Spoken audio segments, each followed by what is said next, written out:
what he's referring to is I was going to talk just for a second about the Kenny Arnold Classic and Kenny Arnold in particular. I mean, obviously he was a critical part of some really good teams. Terrific player, and had some health issues subsequent to playing here. And I think one of the greatest examples of brotherhood that I've ever seen is how his teammates cared for him for 30 years. In particular, Mike Henry, but many others as well. You know, in the turnout, you know, for his funeral that of course we attended, and there was a huge Iowa presence there, but the entire basketball community in Chicago, you know, reflected, you know, what people thought of him as a person. I remember Coach Spiro, who was his teammate, either it was his teammate or was the GA on that staff. I can't remember the exact years, but it was very close to that whole situation. And he talked to the team about it when we invited Kenny back when he was still alive, and he got really emotional about it, you know, and you could see how he remained, as did everyone else, connected to Kenny, the kind of person that he was. So, you know, we named an award after him that we're very proud of. That we give that to at the banquet every year. You know, and want those individuals to exemplify, you know, the courage and character that Kenny had. So we're just proud to honor him and looking forward to the game. All right, questions for Coach? So Fran, what went into that? Whose idea was it to make this the Kenny Arnold Classic? Well, once we decided to kind of do our own tournament format, which we did for many years, as you know, Yeah. and kind of got away from it because You brought a team for it. Yeah, exactly. You know, the MTE rules changed. So there's more people going to those events in various locations. And you know, people don't do, or institutions, you know, don't do Christmas tournaments anymore. Yeah. You know, there was a lot in those days. So, you know, once we decided to do this, you know, we talked about sponsorships and who we would recognize, and could think of no one better than Kenny. We talked about it, and it was very much appreciated by the guys that were on that team who were teammates of his, and they're all going to be here on Sunday. We'll have a reception with them. That's awesome. Fran, when you bring in transfers to come and visit, you get all the new freshmen here. I mean, how much time do you really spend with them, teaching them about whether it be Kenny Arnold, whether it be Chris Street, and some of the important figures about Iowa, and just kind of showcase to them like this is what they mean to this community and this state? You're right. It's different with transfers and then educating the young players. The guys that are here, the guys that follow the program, even when they were in high school and thought about coming here, they're aware.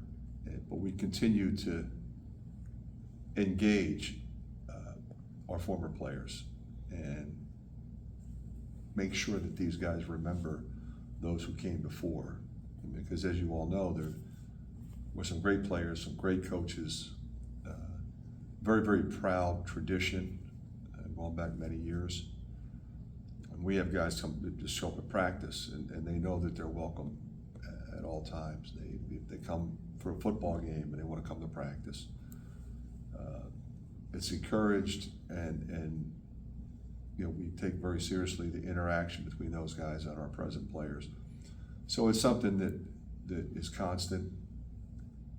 You know, we have you know, one of our former players, actually two, with Kyle Denning, you know, as our director of operations, former players on staff, and you know, so that's something that makes me proud, and something that I wanted to make sure from the minute I got here that they continued. How do you go about finding MTEs now and maybe doing your own as opposed to going to Vegas or that $1 million tournament or, you know, different we things? haven't been invited to that yet, so You would like to. that won't be complicated. But quite frankly, like, we're recruited to play. You know, hey, come play in our event, and then you try to figure out what makes sense. Oftentimes they're in destination locations, warm weather places, the Caribbean, the Cayman Islands, Maui, all those kinds of places. Used to be Maui and Alaska, right? That was it. And so we'll make some decisions based on we will make decisions based more on who is in it as opposed to where it is. Do you want to go to a tournament that has 8 teams, or do you want to go to a tournament that has 4 teams? You play twice as opposed to 3 times. Make those kinds of decisions. What fits our schedule based on who else we have that year? And now that we no longer have the Big East and the ACC challenges, then we want to schedule up. And I'm really excited about where we're going this year with regard to Moline, Kansas City, Sioux Falls. We have fan bases in all of those locations, so I think that's really good. And it gives us some flexibility as to who we want to play from various conferences. Fran, I'm curious about the 4 spot starting Logie the other night. I know this is kind of the time of year where you can feel some of that stuff out. Do you think you're going to mix that up with like a Seydoux or a Cooper in the starting lineup at any point? Or? It's possible. They're both playing really well. All 3 of them are playing really well. Logie's a little ahead because he was on the team last year. He knows what we're doing. Those guys will get there, but they're both really good players, and all 3 of them are different. So really, regardless of who starts, they're all going to play a lot. There was early in the exhibition, like Seydoux was in basically at the 5. Yeah, we just went with a smaller lineup. That was nothing by design. Okay. Yeah. I was just curious about what you feel comfortable putting him in that spot. Well, I felt comfortable with that lineup that was on the floor. We had enough size, based on who our opponent was. So there's times we'll be able to do that and times when we won't. Fran, Brock Harding's mentality just seems like he's already been through an entire college basketball career, just diligent with his work ethic. And you and he both kind of said that he didn't have his best game in his exhibition, but how important is it for a point guard to have that sort of discipline, to have that work ethic, and to understand the bigger picture that there's so much more moving forward this early in his career? I think it was really important to him to be a really good player last year, which he was, and to kind of grow into potentially being a starter. He knew he had to earn it, and he's played extremely well from June until now. We don't expect perfection every night, but we expect him to be a floor general. We expect him to engineer a victory. He doesn't feel the pressure to have to score, although he's always been a scorer, and so we'd love for him to score, but I don't want him to feel that pressure. We've got a lot of other really talented offensive players around him, and just knowing and understanding that. But I think his defense has really improved, his physicality. But you're right, his work ethic is unparalleled. You announced Bill Maxwell's retirement, or Bill announced that. Just the impact that he's made on this program with the kids. He's been here a long time, but he's been with me for pretty much 14 years. Yeah. We'll miss him. Andre's taken over. Bill's excited about that. We're excited about that. It's one of his, sort of proteges. A guy that he brought in that he thinks is really talented, and he's really meshed well with our players and our philosophy. But Bill has done a fabulous job, and we're happy for him. He has a position that he's transferring to that he's really excited about, and we want what's best for him.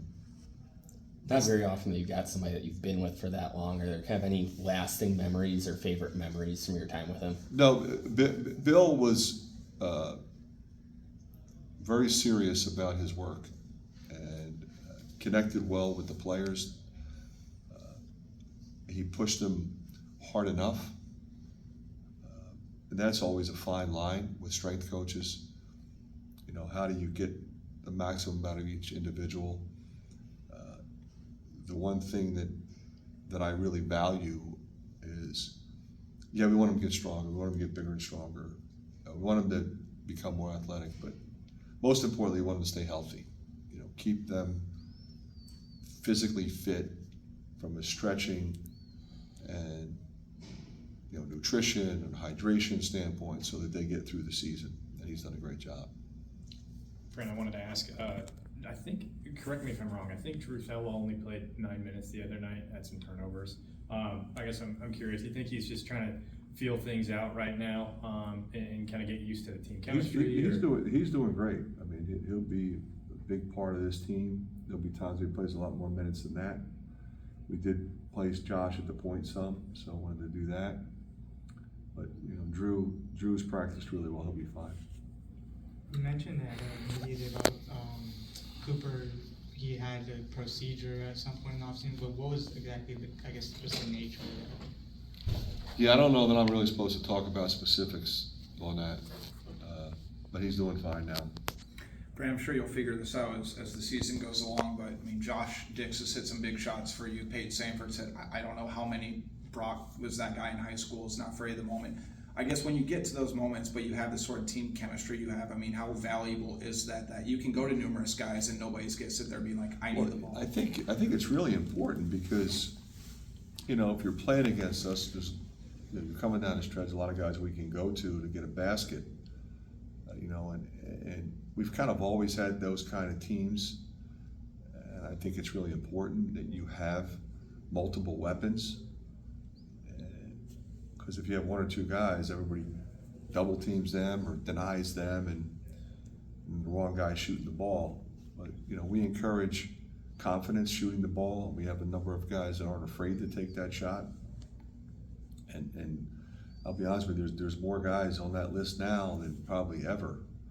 You know, the guys you mentioned, but, you know, Coop, Seydu, those guys will shoot the ball. Price, not afraid at all and doing way more off the bounce. Impressed with him. So I'm really excited about that part of our team. What stands out about Texas A&M Commerce and being able to watch film? Yeah, Yeah. don't have a lot. Sure. No, and they've got a ton of new players, unlike every other game you can play these days. A really good coach, knows what he's doing and building something there. They've got like 4 guys back, I think 11 or 12 new guys. Veterans, guys that have been around, athletic, a lot of athletic power, competitors from what I've seen, you know, guard you, fight you on the glass, I mean, that kind of thing. So yeah, I've been impressed with what I've seen. All right.